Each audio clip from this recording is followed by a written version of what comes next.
Hello বন্ধুরা, সবাই কেমন আছেন? আশা করি ভালো আছেন, সুস্থ আছেন। তো আজকের মজার একটা ভিডিও নিয়ে আপনাদের সামনে আমি হাজির হয়েছি।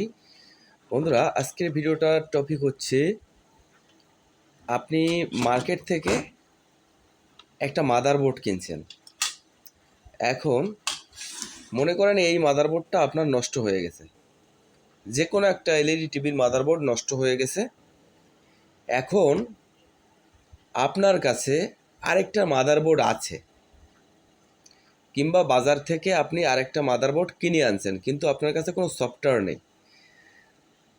তো সফটওয়্যার না হলে অনেক সময় যে সমস্যা বাধে সেটা হচ্ছে বিভিন্ন ধরনের সিমটম দেখা যায় ডিসপ্লেতে, আমাদের রেজুলেশনটা ম্যাচিং হয় না।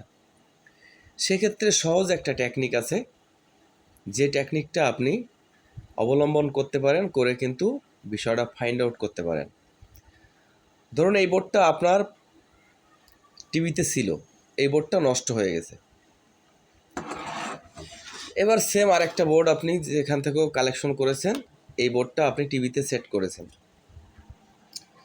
কিন্তু সেট করলে আপনি দেখছেন হয়তোবা ব্ল্যাক স্ক্রিন খুব কম আসে, ব্ল্যাক স্ক্রিন আসে না, হয়তো নেগেটিভ কিংবা জুম হয়ে গেছে বেশি, ফাটা ফাটা বিভিন্ন ধরনের সিমটম আসতে পারে।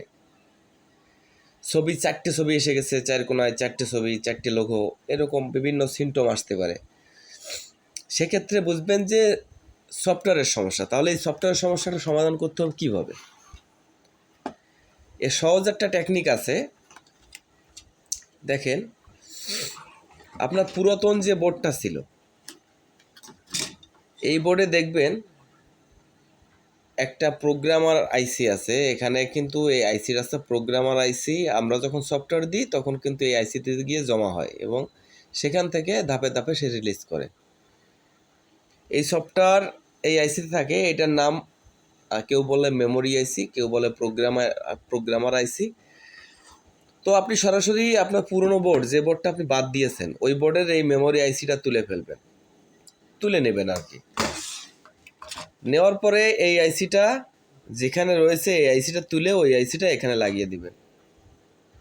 দিলে দেখবেন এই টিভিতে যে রিমোটে কাজ করতো এবং এই টিভির যে লোগো ছিল, যে প্রোগ্রাম ছিল, যে সফটওয়্যার ছিল, সমস্ত কিছু ডেটা এই টিভিতে জমা হয়ে গেছে এবং এই টিভিটা কিন্তু আগের মতোই কাজ করছে। আগের লোগো, আগের টিভি, সব কিছুই আগের থাকবে। এইভাবে যদি আপনি কাজ করতে পারেন তাহলে কিন্তু আপনি 100% সাকসেস হবেন। তবে একটা জিনিস মাথায় রাখতে হবে, এখানে কিন্তু একটা ডট চিহ্ন আছে। দেখেন, আমি সুন্দরভাবে দেখাতে পারছি না। একটা ডট চিহ্ন আছে আইসির 1 নাম্বার পিন। দেখেন এখানে একটা ডট চিহ্ন আছে, এটা দেখা যাচ্ছে না। এই ডট কিন্তু 1 নাম্বার। এই ডটের সাথে এই বোর্ডের ডট দেখছেন, এখানে মিল রাখতে হবে, না হলে কিন্তু ভাই আপনার এই আইসিটা নষ্ট হয়ে যাবে। আপনি যখন কাজ করবেন তখন এই সতর্কগুলো আপনাকে মানতে হবে। তো এইভাবেই কিন্তু আপনি আপনার যে মাদারবোর্ডের যে সমস্যাটা, এই সমস্যাটাও সমাধান করতে পারেন। অনেক সময় রিমোটে কাজ করে না, কোনোভাবেই রিমোট ম্যানেজ করতে পারছেন না, তাহলে আরেকটা মাদারবোর্ডের মেমোরি এসি তুলে এই মাদারবোর্ডে দিয়েই কিন্তু আপনি সহজে রিমোটেও কাজ করতে পারবেন। অনেক সময় সব সফটওয়্যার ম্যাচিং হয় না, রিমোটে কাজ করে না, বিভিন্ন ঝামেলা থাকে। তো এইভাবে কাজ করলে কিন্তু আপনার সমাধান আসবে। আর ভিডিওটা ভালো লাগলে চ্যানেলটা সাবস্ক্রাইব করবেন এবং ভিডিওটা অন্যদের মাঝে শেয়ার করবেন।